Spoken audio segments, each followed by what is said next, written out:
ఈరోజు మనము గ్లూకోనియోజెనసిస్ అనే అంశం గురించి చదువుకుంటున్నాం. గ్లూకోనియోజెనసిస్ ఏంటి? గ్లూకోనియోజెనసిస్ అంటే ఏమిటి? గ్లూకోనియోజెనసిస్ అంటే గ్లూకోజ్ కాని పదార్థాల నుంచి గ్లూకోజ్ తయారు కావడాన్నే గ్లూకోనియోజెనసిస్ అంటారు. గ్లూకోజ్ కాని పదార్థాల నుంచి గ్లూకోజ్ తయారు కావడాన్నే గ్లూకోనియోజెనసిస్ అంటారు. ఇక్కడ గ్లూకో అనే పదం వచ్చింది అంటే గ్లూకోజ్ అని, నియో అంటే గ్లూకోజ్ కాకుండా, జెనసిస్ ఉత్పత్తి. గ్లూకోజ్ కాని పదార్థాల నుంచి అంటే కార్బోహైడ్రేట్ కాని పదార్థాల నుంచి కార్బోహైడ్రేట్లు తయారు కావడాన్ని గ్లూకోనియోజెనసిస్ అంటారు. ఇంకొక రకం కూడా చెప్పుకోవచ్చు. గ్లూకోజ్ కాని పదార్థాల నుంచైనా లేదా కార్బోహైడ్రేట్లు కాని పదార్థాల నుంచైనా తిరిగి గ్లూకోజ్ తయారైతే దాన్ని గ్లూకోనియోజెనసిస్ అంటారు. ఏంటి గ్లూకోనియోజెనసిస్? ఎక్కడ జరుగుతుంది గ్లూకోనియోజెనసిస్? గ్లూకోనియోజెనసిస్ ముఖ్యంగా కాలేయంలో జరుగుతుంది.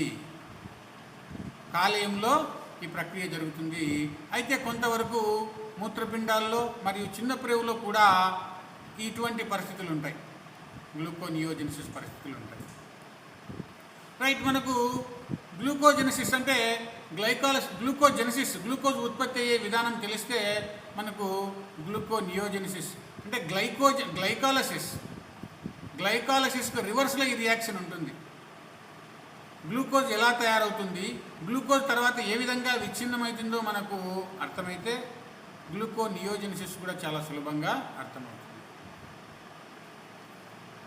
ఇప్పుడు గ్లైకాలసిస్లో గ్లూకోజ్ విచ్ఛిన్నం కావడం చూసినాం.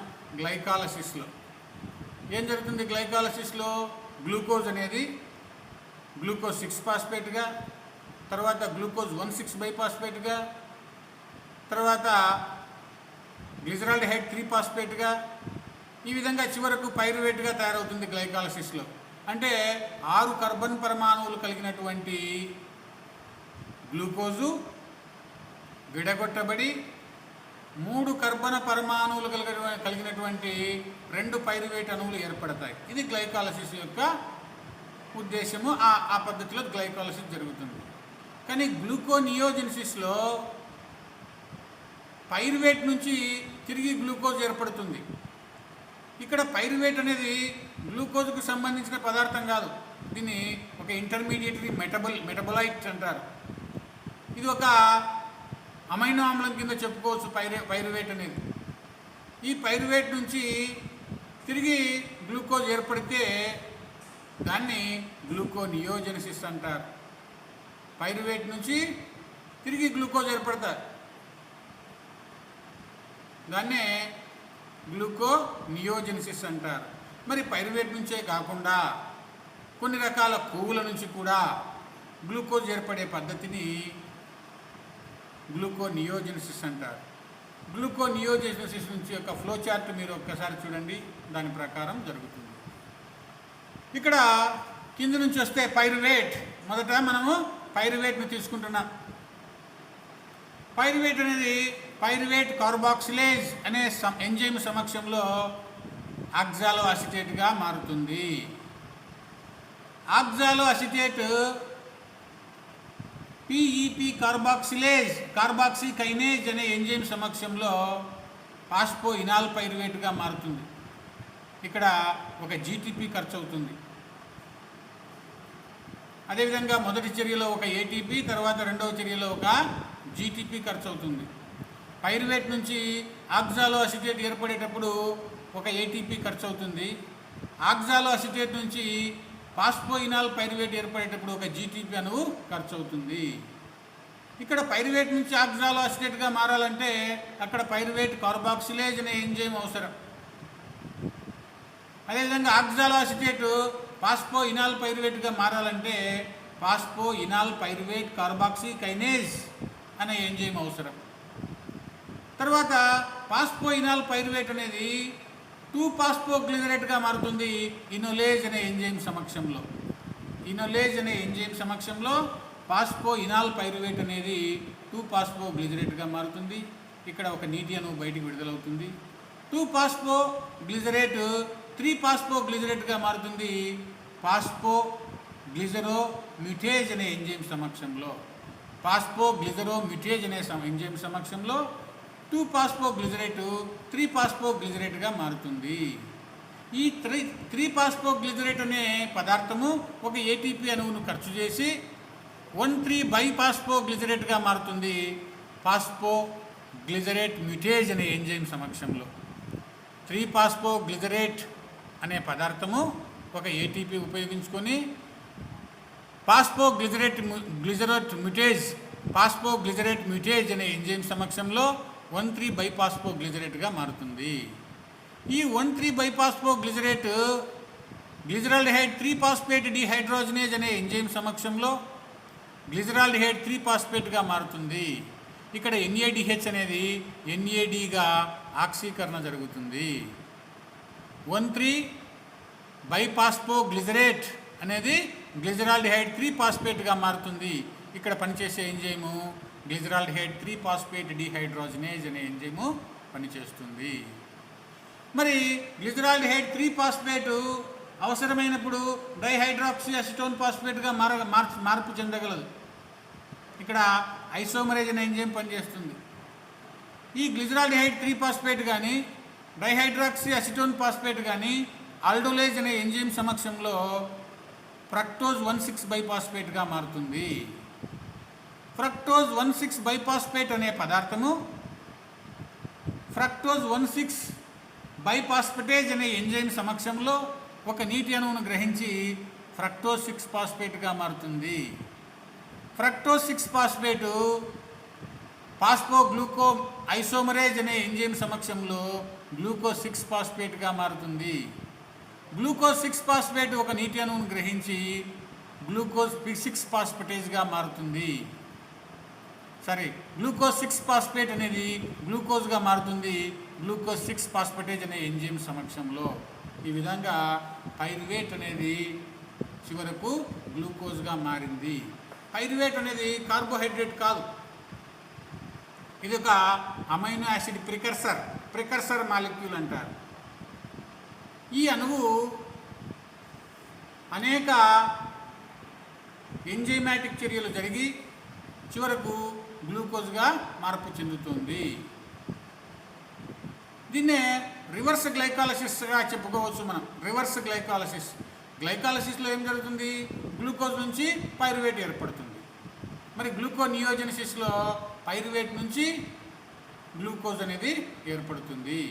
ఈ విధంగా రివర్స్లో జరిగే ఈ చర్యని గ్లూకోనియోజెనిసిస్ అంటారు. గ్లైకాలసిస్ ఎక్కడ జరుగుతుంది? జీవ పదార్థంలో జరుగుతుంది. గ్లూకోనియోజెనిసిస్ ఎక్కడ జరుగుతుంది? మరి ఇది కూడా జీవ పదార్థంలోనే జరుగుతుంది. మరి జీవ పదార్థంలో జరగాలంటే పైరువేట్ ఉండాలి. జీవ పదార్థంలో పైరువేట్ ఉండదు. ఇది ఎక్కడి నుంచి రావాలా? మైటోకాండ్రియా మాత్రిక నుంచి జీవ పదార్థంలోకి రావాలా. మైటోకాండ్రియా మాత్రిక నుంచి పైరువేటు జీవ పదార్థంలోకి రావాలా. మరి రావాలంటే పైరువేటు నేరుగా మైటోకాండ్రియా త్వచాన్ని దాటుకొని యువతలకి రాలేదు. పైరువేటు మైటోకాండ్రియా త్వచాన్ని దాటి యువతలకి రాలేదు.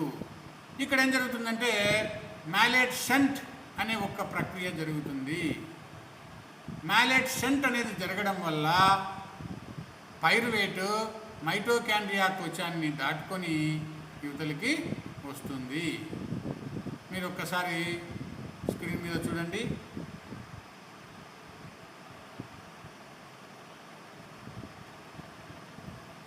ఇక్కడ చూడండి పైరువేట్, ఫాస్ఫోయినాల్ పైరువేట్ కానీ లేదా పైరువేట్నే చూడండి. పైరువేటు మైటోకాండ్రియా మాత్రికలో ఉంటుంది. మైటోకాండ్రియా యొక్క మాత్రికలో ఉంటుంది. ఇది పైరువేట్ కార్బాక్సిలేజ్ అనే ఎంజైమ్ సమక్షంలో ఆక్సాలో అసిటేట్గా మారుతుంది.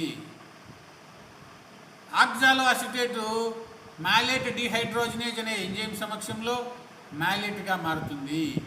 ఈ మ్యాలేట్ మాత్రమే మైటోకాండ్రియా త్వచాన్ని దాటుకొని యువతలికి వస్తుంది. పైరువేటు మైటోకాండ్రియా త్వచాన్ని దాటలేదు, మ్యాలెట్ మాత్రమే దాటగలదు. కాబట్టి పైరువేట్ అనేది మొదట ఆక్సాలోస్టేట్గా మారి తర్వాత మ్యాలెట్గా మారి మ్యాలెట్ మాత్రమే బయటికి వస్తుంది. బయటకు వచ్చిన ఈ మ్యాలెట్ డిహైడ్రోజనేజ్ అనే ఎంజైమ్ సమక్షంలో మళ్ళీ ఆక్సాలోఅసిటేట్గా మారుతుంది. ఆక్సాలోఅసిటేట్ పాస్పోయినాల్ పైరువేట్ కార్బాక్సిలేజ్ అనే ఎంజైమ్ సమక్షంలో పాస్పోయినాల్ పైరువేట్గా మారుతుంది. ఈ విధంగా మళ్ళీ ఈ యొక్క రివర్స్ గ్లైకాలసిస్ జరిగి చివరకు గ్లూకోజ్ అనేది ఏర్పడుతుంది. ఈ విధంగా మైటోకాండ్రియా త్వచం లోపల అంటే మైటోకాండ్రియా మాత్రికలో ఉండే పైరువేటు బయటికి రాలేదు కాబట్టి మ్యాలెట్ షంట్ అనే ప్రక్రియ ఉపయోగించుకొని మ్యాలెట్గా బయటికి వచ్చి మళ్ళీ బయట ఆక్సాలోఅసిటేట్గా మారి ఈ ఆక్సాలోఅసిటేట్ నుంచి మళ్ళా రివర్స్ గ్లైకాలసిస్ జరగడం వల్ల చివరకు గ్లూకోజ్ అనేది ఏర్పడుతుంది. ఈ విధంగా గ్లూకోజ్ అనేది మళ్ళీ కణం యొక్క జీవ పదార్థంలో ఏర్పడుతుంది. మరి ఎప్పుడు ఇటువంటి చర్యలు జరుగుతాయి? గ్లూకోజ్ ఎప్పుడు ఏర్పడుతుంది అంటే కణములో గ్లూకోజ్ కొరత ఉన్నప్పుడు, గ్లూకోజ్ లేనప్పుడు ఇటువంటి పనులు గ్లూకోనియోజెనిసిస్ అనే ప్రక్రియ జరుగుతుంది.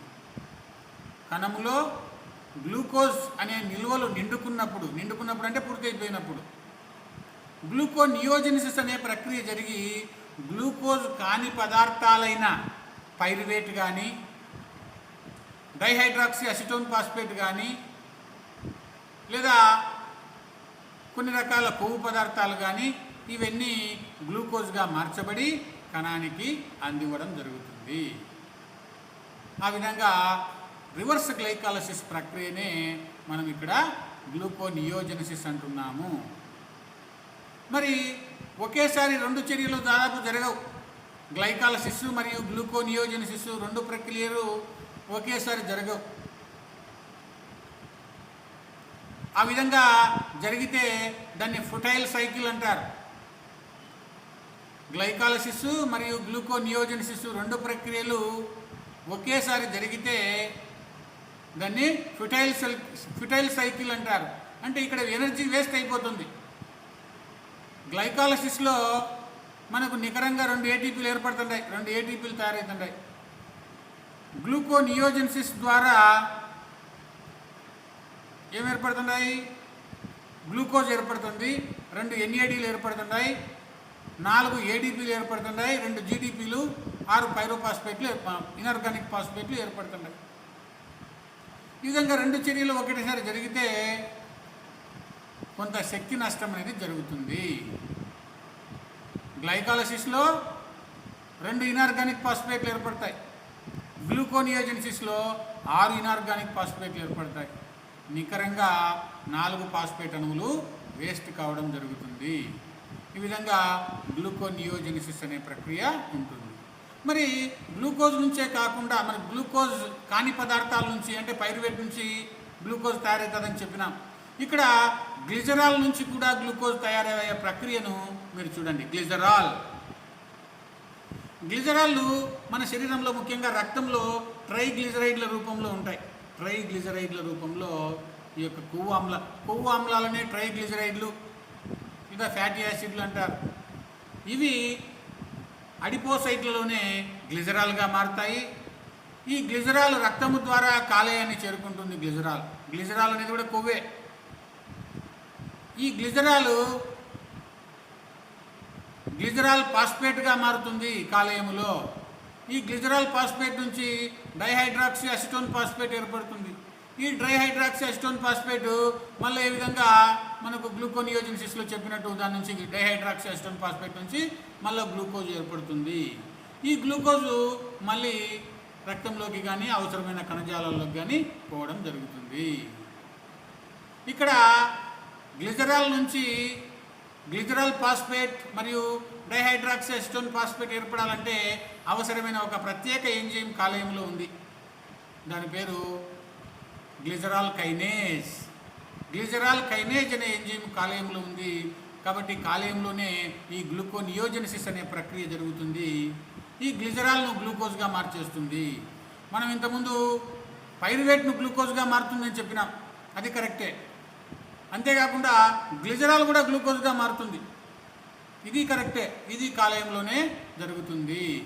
ఈ విధంగా కొవ్వులు కానీ పైరువేట్ లాంటి అమైనో యాసిడ్ ప్రికర్సర్స్ కానీ చివరకు గ్లూకోజ్గా మారే ప్రక్రియనే గ్లూకోనియోజెనిసిస్ అంటారు.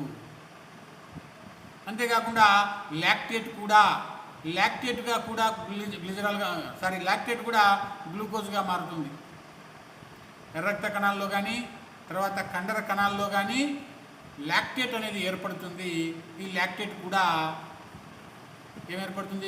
గ్లిజరాల్గా మారుతుంది. ఇక్కడ లాక్టేట్ అనే పదార్థము కాలేయంలోకి పోయి కాలేయంలో పైరువేట్గా మారుతుంది. పైరువేట్ మళ్ళీ గ్లూకోనియోజెనిసిస్ పద్ధతిలో గ్లూకోజ్గా మారుతుంది. ఆ విధంగా కాలేయంలో గ్లూకోజ్ అనేది ఏర్పడి మళ్ళీ కండరాల వైపు శక్తి అవసరాలు తీర్చడానికి ఈ గ్లూకోజ్ కండరాలకు పోతుంది. కండరాల్లో గ్లూకోజ్ నుంచి పైరువేట్ నుంచి లాక్టేట్ ఏర్పడతాయి. లాక్టేట్ మళ్ళీ కాలేయానికి పోతుంది. కాలేయంలో మళ్ళీ గ్లూకోజ్ తయారవుతుంది. ఈ విధంగా ఒక చక్రీయ చర్య అనేది జరుగుతుంది. దీన్నే కోరి సైకిల్ అంటారు. కోరి అంటే ఇద్దరు అన్నదమ్ములు, కోరి మరియు కోరి అనే ఇద్దరు అన్నదమ్ములు ఈ విధానాన్ని కనుక్కున్నారు కాబట్టి వాళ్ళ పేరు మీదుగా కోరి సైకిల్ అంటారు. కోరి సైకిల్ అనేది కాలేయంలో పూర్తిగా జరుగుతుంది. ఇక్కడ లాక్టేట్ అనేది ఎప్పుడు ఏర్పడింది? మనం కండరాల్లో గ్లూకోజ్ను ఉపయోగించుకుంటాం. కండరాల్లో పనిచేయడానికి గ్లూకోజ్ రూపంలో శక్తిని ఉపయోగించుకుంటాం. గ్లూకోజ్ ఏటీపీ తయారు చేస్తుంది, ఆ ఏటీపీ శక్తిని ఉపయోగించుకుంటాం. కానీ కొన్నిసార్లు ఆ గ్లూకోజు దహనం చెందడానికి తగినంత ఆక్సిజన్ అందలేకపోతే, కండరాలకు తగినంత ఆక్సిజన్ అందుబాటులో లేకపోతే గ్లూకోజ్ నుంచి పైరువేట్ ఏర్పడుతుంది. ఆ పైరువేట్ నుంచి లాక్టేట్ అనేది ఏర్పడుతుంది. పైరువేట్ నుంచి లాక్టేట్ ఏర్పడుతుంది. మామూలుగా పైరువేట్ నుంచి ఆక్సాలోఅసిటేట్ ఏర్పడాలి, కానీ పైరువేట్ నుంచి లాక్టేట్ ఏర్పడడం వల్ల ఈ లాక్టేట్ కండరాల్లో ఉంటే కండరాలకు నొప్పి ఎక్కువ అవుతుంది. కండరాలు అలసటకు గురవుతాయి. దాన్నే గ్లాని ఫెటిగ్ అంటారు. ఆ విధంగా కండరాల్లో ఏర్పడిన లాక్టేట్ కండరాలకు హానికరం కాబట్టి అది కాలేయానికి తీసుకుపోబడుతుంది. ఆ కాలేయంలో ఈ లాక్టేట్ అనేది మళ్ళీ పైరువేట్గా మారుతుంది. పైరువేట్ మళ్ళీ గ్లూకోజ్గా మారుతుంది. ఈ యొక్క గ్లూకోనియోజెనిసిస్ ప్రక్రియ జరిగి కాలేయంలో మళ్ళీ గ్లూకోజ్ తయారై మళ్ళీ కండరాలకు గ్లూకోజ్ అందుబాటులోకి వస్తుంది. ఈ చర్యనే కోరి వలయం అంటారు. కోరి వలయము అంటారు. ఈ విధంగా అది ఏ అమైనో ఆమ్లం కానీ, ఏ కొవ్వు పదార్థం కానీ, లాక్టేట్ కానీ, పైరువేట్ కానీ, గ్లిజరాల్ కానీ ఏదైనా సరే కార్బోహైడ్రేట్ కాని పదార్థం నుంచి గ్లూకోజ్ ఏర్పడే ప్రక్రియనే గ్లూకోనియోజెనిసిస్ అంటారు. గ్లూకోనియోజెనిసిస్ అనే పదానికి తెలుగు పదం మళ్ళీ లేదు. ఇంకా గ్లూకోనియోజెనిసిస్ అనే పదమే ఇది కరెక్టు. గ్లూకోజ్ కాని పదార్థాల నుంచి గ్లూకోజ్ ఏర్పడే ప్రక్రియనే గ్లూకోనియోజెనిసిస్ అంటున్నాం. రైట్. ఇంకా చాలా రకాల అమైనో ఆమ్లాలు కూడా ఇదే పద్ధతిలో అలనిన్, వాలిన్, ట్రిప్టోఫాన్ ఇవన్నీ కూడా అవసరమైనప్పుడు గ్లూకోజ్గా మార్పు చెందగలవు. ఈ మార్పు ప్రక్రియలను అన్నిటినీ కలిపి ఇంటర్మీడియరీ మెటబాలిజం అంటారు. మధ్యాంతర జీవక్రియలు, మాధ్యమిక జీవక్రియలు, వీటిని మాధ్యమిక జీవక్రియలు అంటారు.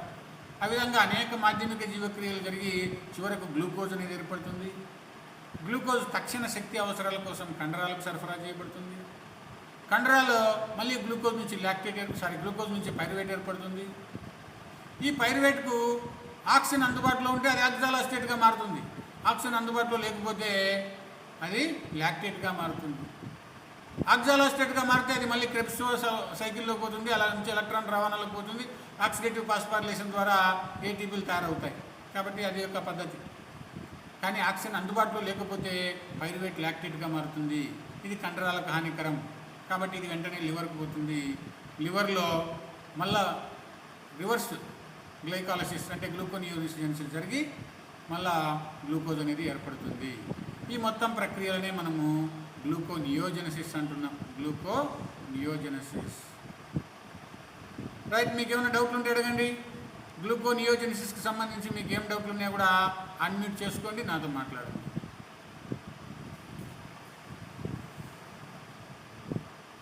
నవీన్, పావని, ఏం లేదు సార్. గ్లూకోనియోజెనిసిస్ గురించి డౌట్లు ఉంటే మాట్లాడండి. పావని? సార్ ఏం లేవులేండి సార్. రైట్, మీకు అర్థమైంది అనుకుంటా. తర్వాత మీకు నోట్స్ కూడా పంపిస్తాను.